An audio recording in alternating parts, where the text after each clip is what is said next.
इस वक्त Nancy Pelosi क्या कुछ कह रही हैं ताइवान से, वो आपको सुनाते हैं. Excuse, because they didn't say anything when the men came. What's the second part was?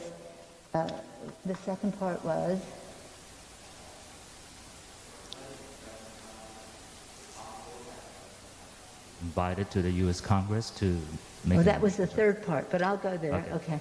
That was the third part, I thought. We haven't had a joint session in probably 3 years in Congress, partially because of COVID, but even before that it was Christmas and all that. So we haven't had many joint sessions. But we have tried to accommodate visits by bringing both sides of the aisle. And क्या आप अपनी कृषि भूमि से रोजाना कमाई करना चाहते हैं? तो विजेताओं से सीखें, देर न करें। फ्रीडम ऐप को अभी डाउनलोड करें। And both sides of the Capitol, and I would hope that that opportunity would be there. The joint session has become something. Again, because of COVID, we aren't able to. It's even hard for us to do the President's State of the Union address because you have the space and you have the time, and well, here we are. I don't know. I think that whatever China was going to do, they will do in their own good time. What excuse they may use to do it is another thing. But you really know more about that than I do. I do think that it's really important for the message to be clear that in the Congress, House, and Senate, Democrats and Republicans are committed to the security of Taiwan in order to have Taiwan be able to most effectively defend themselves. But it also is about our shared values of democracy and freedom and how Taiwan has been an example to the world in that regard. And whether it's certain insecurities on the part of the President of China as to his own political situation that he's rattling a saber, I don't know. But it doesn't really matter. What matters to us is that we salute the successes of Taiwan. We work together for the security of Taiwan, and we just take great lessons from the democracy in Taiwan.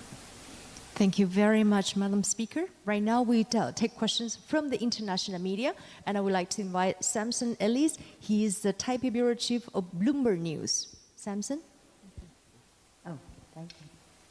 Madam President, Madam Speaker, we have seen the Chinese authorities take multiple economic actions against individual Taiwanese companies and entire sectors of the economy here. Taiwan has already paid a cost for your visit and is likely to continue to do so over the coming days and weeks. What concrete, tangible benefits can you promise Taiwan to offset the cost of your trip? Well, at the same time as this trip is taking place and in recognition of our common interest economically, we just passed the Chips and Science Act.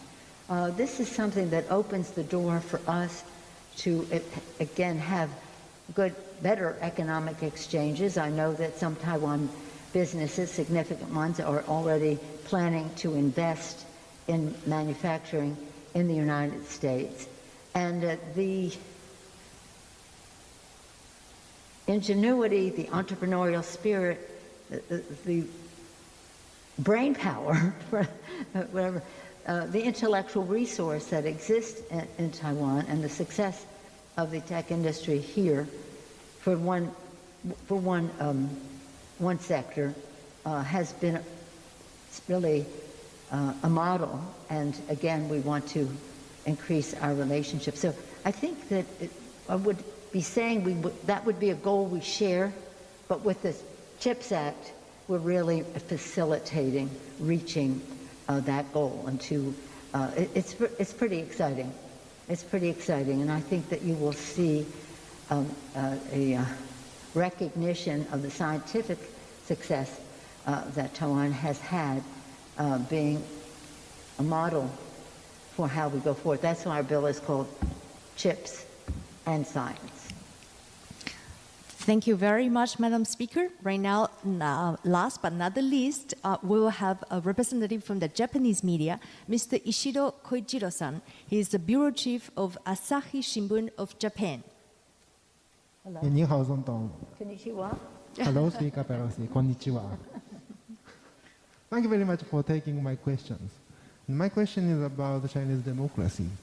Now we are witnessing the Chinese authorities increasing various pressures, not only to Taiwanese people and Hong Kongese, but to their own citizens, I mean the Chinese people.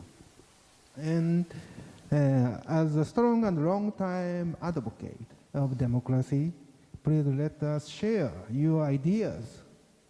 How the democratic countries, including तो Taiwan से Nancy Pelosi को आप सुन रहे थे, जिन्होंने कहा कि हम ताइवान के लोकतंत्र के साथ खड़े हैं, लगातार हमारी उनकी ओर से मदद की जाएगी। और अब बात देश